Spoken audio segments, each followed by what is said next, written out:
Hi, how are you? Good. This is an impromptu podcast. I definitely didn't even do an intro. So, for all you new viewers, listeners, this is Lifer, Love Yourself, Fully Equipped Wellness, where we talk about life, where we talk about the things that we go through, and hopefully that'll help you or inspire you in some kind of way.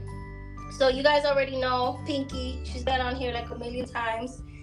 And the last one we did, I think, is just cliche. So if you haven't listened to that one, you better listen to that one because that one's really, really, really good. So we were talking about Christmas and how there is a huge, huge dream coming true for me.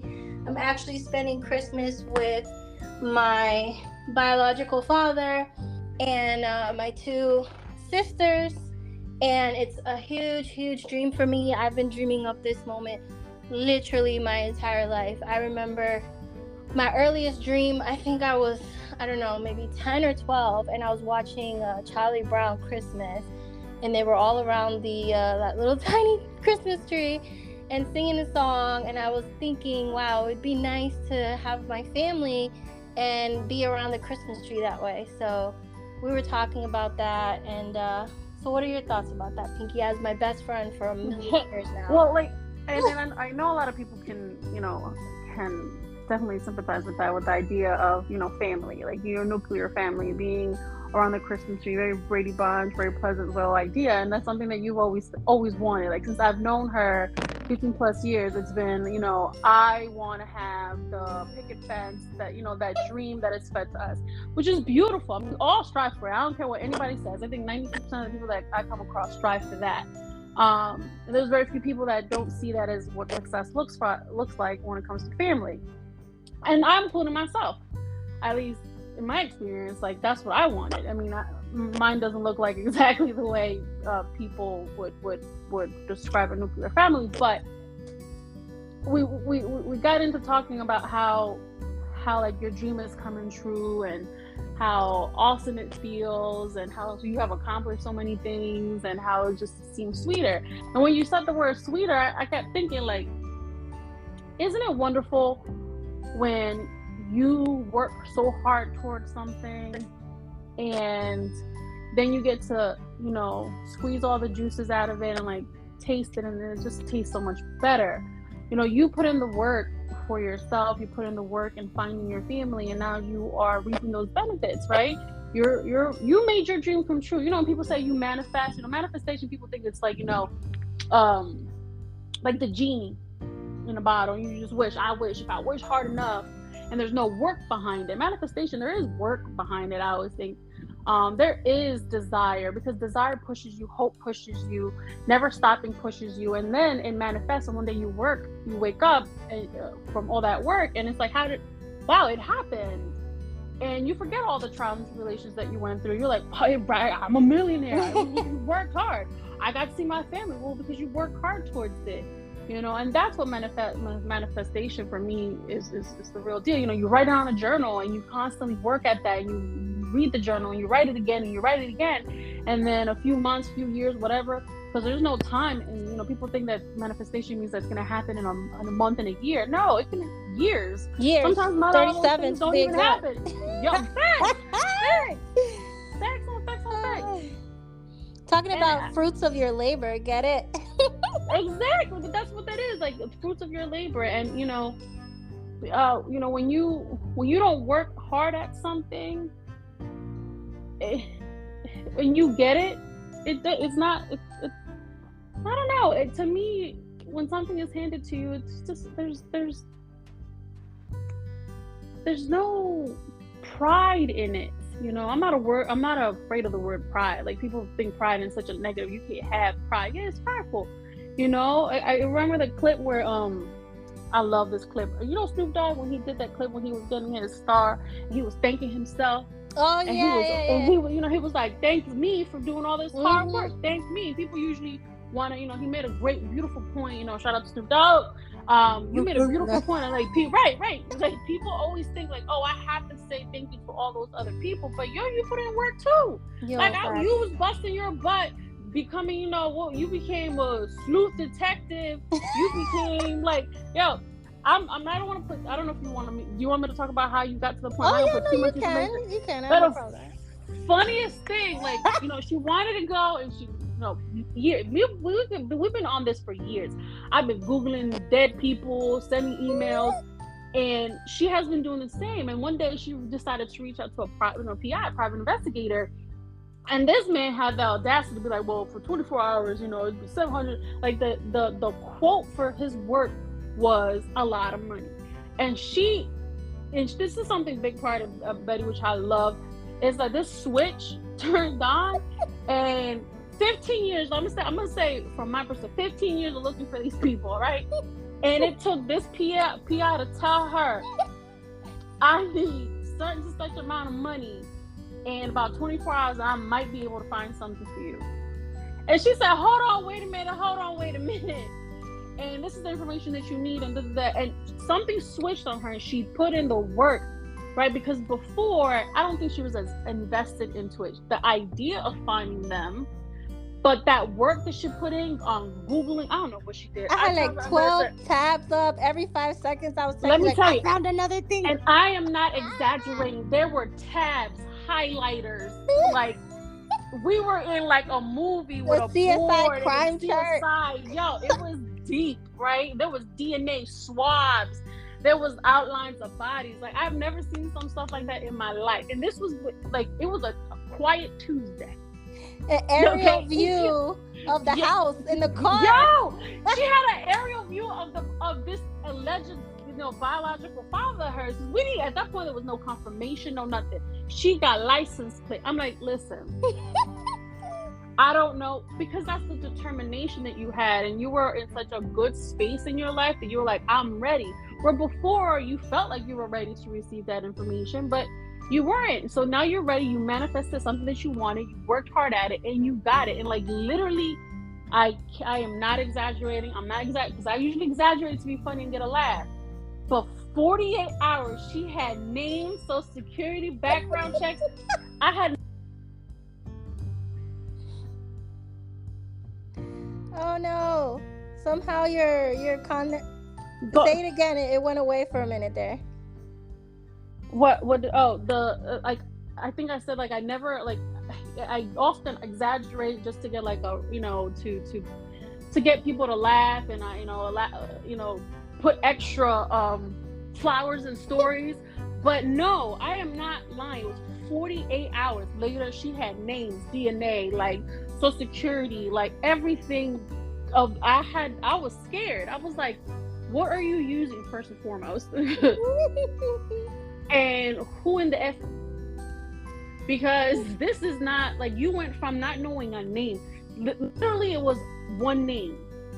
Yeah. One name that she happened to, like, reach out to one of your sisters. It was like, her, for contact purposes, not biological sister, but adopted sister.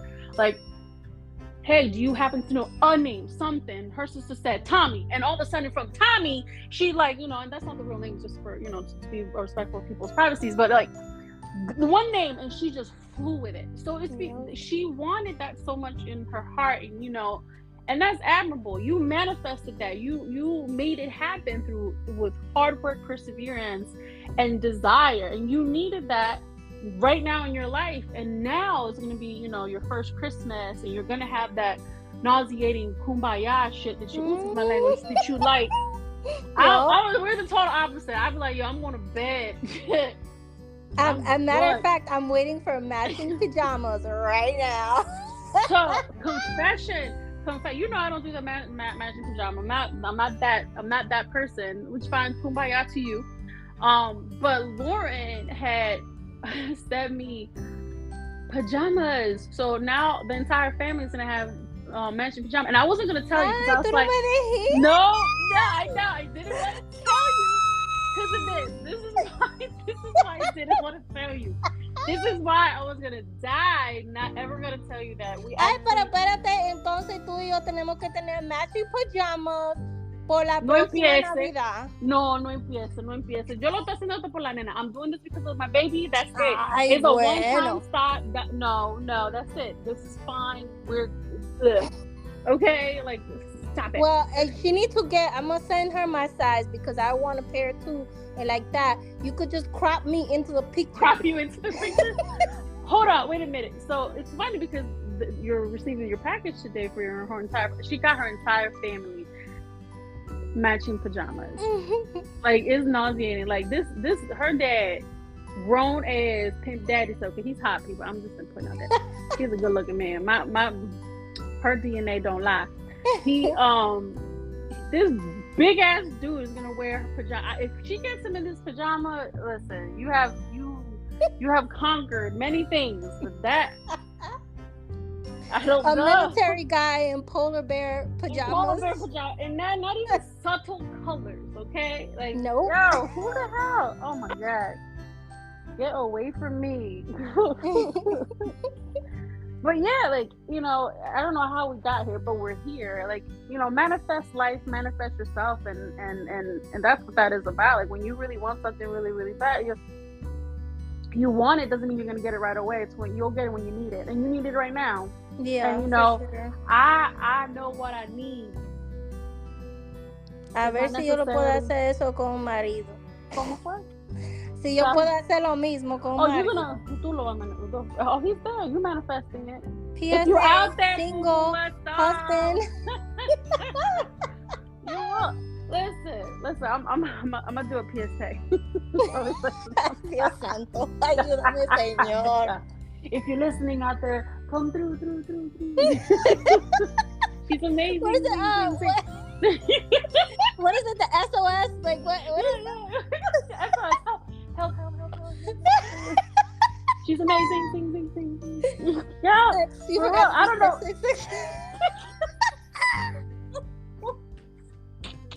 Stop it. Oh my god, my stitches. Esta gente me conocen ya, so don't worry. Yeah, for real. Yeah, he's out there. I keep telling her, her person is out there. Like, you know, like Mama Otis says in Princess Abroad, it's not what you want. Yeah, it's not, you want it, but it's when you need it. And I need it. He will cut. You're right. You wanted your family back when you were 18. When I don't think you were in the mindset to really appreciate them and have the wonderful relationship that you have with them now at 18. Yeah, I agree. Because we're all different people at 18, 25, 26. Yeah. You know, 27 because I'm 27. I am. Say something. No, you are absolutely best friends. Right, you know, we stick together, we lie together. Wow.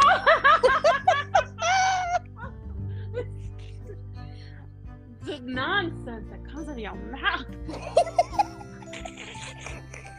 It's facts. Listen, what is it? What is that clip from Kevin Hart when he says, "Help me, your lie is my lie, it's your lie, my bullshit." It's your bullshit. If that isn't the truest statement ever, help me. I love it. No, pero tiene toda la razón. I think, like, for me, being presently through it, you know, I'm gonna look back and, you know, listen to this podcast in another stage in my life, God willing. And the biggest thing that I can take out of it is, like you said, it's not necessarily when you want it, it's when you need it. And I think I needed to be emotionally and mentally prepared to handle all, because it was heavy stuff. It wasn't just about finding my birth family, right? My bio family. So being able to handle what came after that, I really think I'm in the best stage of my life to handle it and to appreciate it, you know? And my biggest feeling, and I'll say it over and over again, I thought that my biggest feeling would have been neglect or like depressed or angry because these people left me behind or didn't think about me or didn't find me. But to my own surprise, my biggest two feelings are empowerment and being grateful. And I think we talked about that a lot today, seeing that, you know, I'm leaving tomorrow and I won't see you until next year. But we talked about empowerment, like when you really know where you're from, where you come from, you tend to, like, at least for me, I found that I have a newfound love for myself. And there are certain things that I will no longer tolerate because I'm not looking for that external love from anyone, because I found it within myself. Preach. just from knowing that I'm not I don't know if I can use this word, like a bastard, or I'm not unwanted. My parents didn't hate me. They didn't throw me away. They didn't want me. Because now I know where I'm from, and I know that I'm from love. That gave me the insight to really look into myself and look in the mirror and say, I love you. I love child you. I love teenage you, and I love present you. Right. And I'm going to take care of you. And one of the ways that I'm going to show you that I love you is to give you that family, give you that Christmas experience that you've always wanted. Exactly. And, you know, you can say that with the strength and conviction and the what's the word I'm looking for? The confidence, because you were at this stage in your life. I don't think that Betty at 18 would have received the bio family the same way that Betty at 27, everybody 27, would have received that, you know, and that's true. And that's 100% true. You grew, you flourished, and you continue to, and you were ready, you know. And we're all like that. I think everybody, you know, needs to be able to forgive themselves and let themselves learn. And, you know, sometimes things don't happen when you want it, and that's okay. And if it never happens, it's because it was just not meant for you, and that's okay too. And you need to be able to accept it, forgive yourself, and keep it moving, because this is one life, you know, one life we got. And it is fleeting, you know. You think your best friend can be here forever, and it might not. I mean, we're gonna be on to 124. Déjame decirte, si yo me muero primero, yo voy a estar en tu casa, arriba de mi silla que te robaste, viendo novelas, hablando chisme. That couch that you gave, the chair that you gave me, it's just gonna start moving. I'm like, this mother. Lo único que te pido es déjame un chin de café al lado, ponme una mesa. Yo.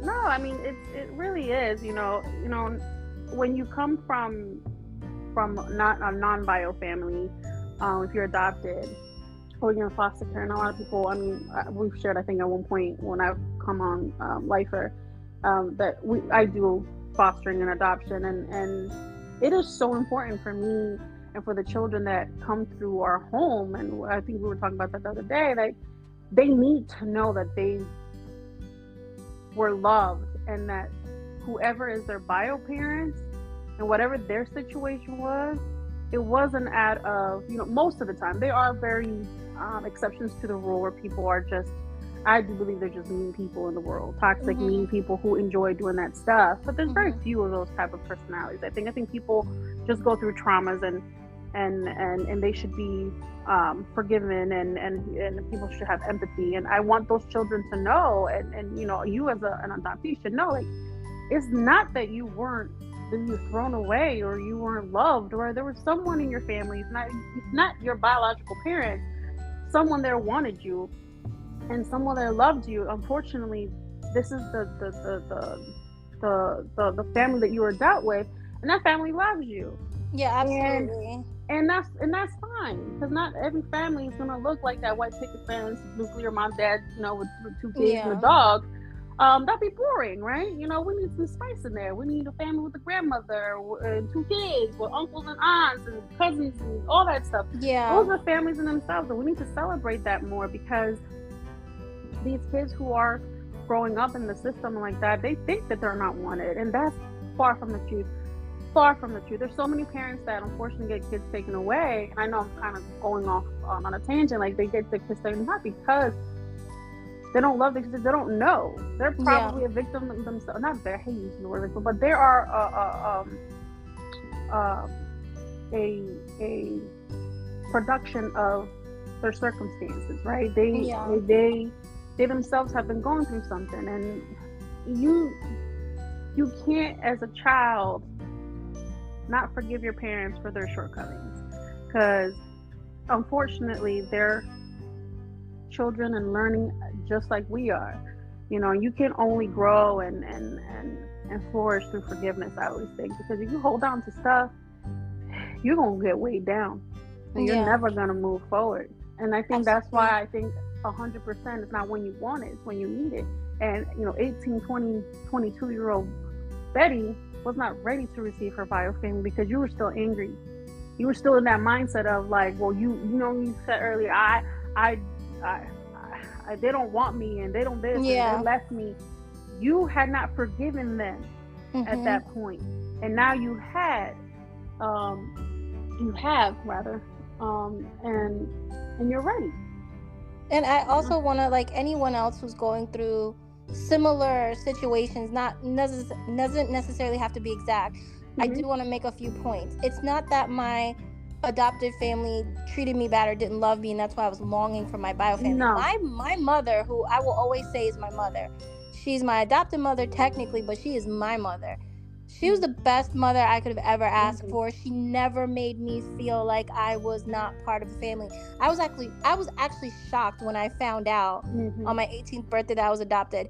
She loved me so much. There was never, even when someone was like 20 shades darker than me standing right next to me, I never once ever thought that I did not come directly from her. She loved me that much. And thank God for you and for mothers like my mother who have allowed people like me to feel that way. You know, if it wasn't for her, I wouldn't be the woman I am. You know, I was very angry with my bio mother, who I've never gotten to meet, which is fine. I did get pictures of her, and she's gorgeous, by the way. You know, I had a hard time accepting her. I was very angry at her, but I've come to the point where it's like, I thank you for bringing me in this world, and I love you for that, even though I don't know you. But I'm so thankful that you gave me to my mother, because she was the most wonderful, amazing mother I could have ever asked for. That is one of the most selfless things that you can do as a mom. I think, you know, and to know your limitations, to say, listen, I can't do this, and I don't want to drag my child down this path or this journey. I am willing to take that piece of me and put it somewhere safe. Yeah. People think that when people put people for adoption, oh, they're heartless. It's not. They will forever think about their children. That's a loss. You understand? And people need to stop thinking that if it doesn't look like this, then it's not true love. True love comes in so many ways, and we need to learn to accept that. You know, as a mother of an adopted child, that's my child. No one can tell me that. And I have a relationship with my child's bio mother, and that is her mother. That is also her child. I'd rather have 5, 6, 7, 8 mothers. That's okay, because the heart is limitless. There's so much room for so many people. Absolutely. How many people do you love in a lifetime?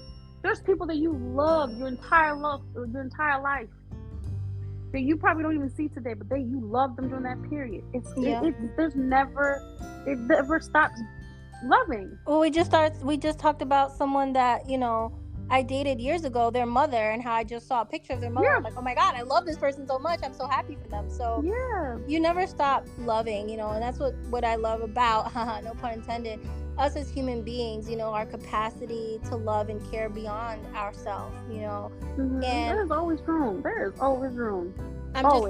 I personally, it took me so long, 37 years to be exact, because I am going to be honest. It took me 37 years to open up my eyes and smell the roses. You know, like I started out thinking I was alone, and now coming into the new year, I feel like my cup is so full.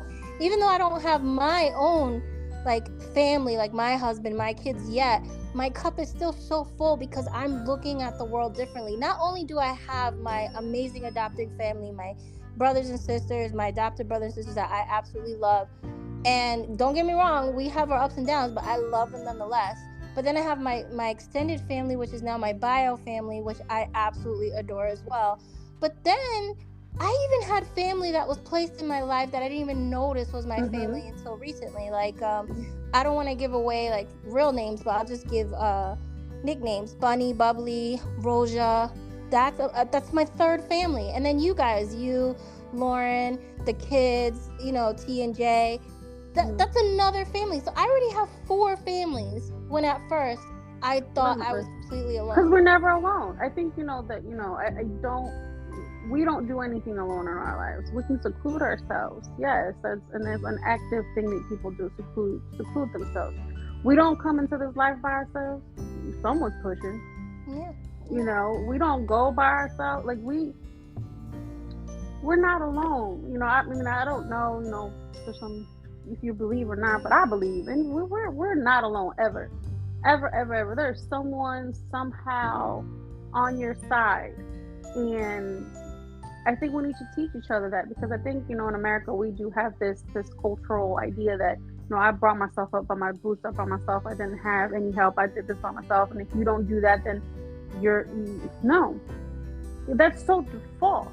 Yes, you put in a lot of work, but there's someone there guiding you, whether it's through advice or monetary or I don't know, political. I don't know. There's so many ways somebody can help somebody. Educationally, I don't know, holding hands, a simple phone call. There's so many things, big or small. Someone has helped you and guided you. There's no such thing as doing things by yourself. There's not one person on this earth. Please be the person on this earth to tell me that you got where you are by yourself. Because I have not met one person that said, I got this house, I got this car, I got this child, I got this job, I got this body by yourself. There's no such thing. No.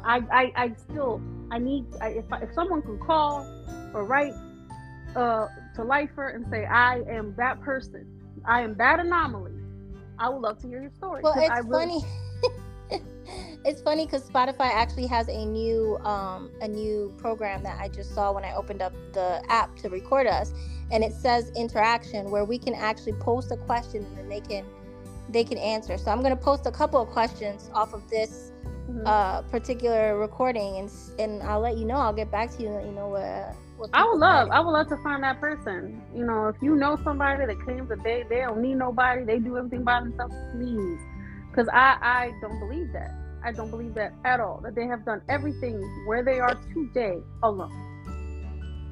Nope. I know I didn't do it alone. God was by me 110%. I am spiritual. I don't partake in a particular religion. And I'm not talking about God. No, I'm not talking about God. I'm not talking about something. I'm talking about tangible. And I know people are going to probably crucify me for this. But what I'm talking about is another human being. Another human being. I'm not talking about spirituality. I'm talking about that you are here at this point because hope and belief can get anybody through anything. But I'm talking about another human being definitely has helped you to a point in your life, or at some point in your life. I'm not saying that people don't struggle and don't feel alone. That's a whole different conversation. But I think where you are in life is definitely, whether it's positive or negative, or wherever you are, at wherever stage you are in your life, you've gotten there because either someone has steered you incorrectly or correctly, right? Because it can be both. Like, there's good and bad. There's people that give some really messed up advices, and there's people that give really good advices, or that lead you down the wrong path, literally. Like, you're supposed to make a left and you turn to right. Now, you knew there was a ditch and led me there anyway, I don't believe that. I really don't. I hate that mindset, because I felt alone a lot in my life, but the things that I've accomplished and that I've good and bad, definitely has been because there's certain things around. People real quick be like, well, I'm here because somebody, when this bad stuff happened, well, this happened because this, and this. Yeah.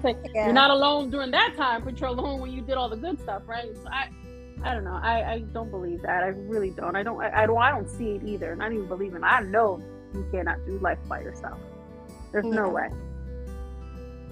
Your whole life by yourself, there's no way. Well, I mean, it's definitely, I think, starting the new year, getting out of Christmas and just, talking about how grateful I am for what's about to happen for my Christmas. Definitely let me know if you're excited about what's happening for your Christmas and what you're looking forward to in the future. And for me, 2023 it's a big milestone for me. I'm bringing in the new year with a new found sense of self and empowerment and gratitude, and being able to look at people in a different lens, and I'm so grateful for that. And then another year with my bestie. I love you. I love you too, and I am grateful for the fact that I'm can't believe I'm saying this, but I'm going to embrace the pajama wearing moving forward for Jay and for Betty, whatever. I'll wear them. Yeah, I'm happy. I'm glad. I'm So happy. I'm very hope thankful for you, that. Mama. Oh, don't make me cry. I actually have Stop her it. picture up, by the way, you guys. I have her picture up in the tree. You gotta look on my Instagram. Oh my you'll see God, it. the first picture ever. This woman doesn't like to put a picture. Who doesn't like to put pictures? Jesus. No comienza porque nosotros podemos hablar de historia que te costó a ti 8,000 siglos, ni siquiera años, siglos, a poner mi foto, Listen, foto. We're on the 30-minute mark. Sorry, we can't have a conversation. Love you, lifers. Make sure you tune in. So happy New Year to all my amazing listeners. Happy holidays, whatever holiday that you celebrate. And I wish you guys the best in every endeavor. And just remember, love yourself, be fully equipped, and be real. All right, talk to you later, Pinky. Love you. Love you too. Bye. Bye.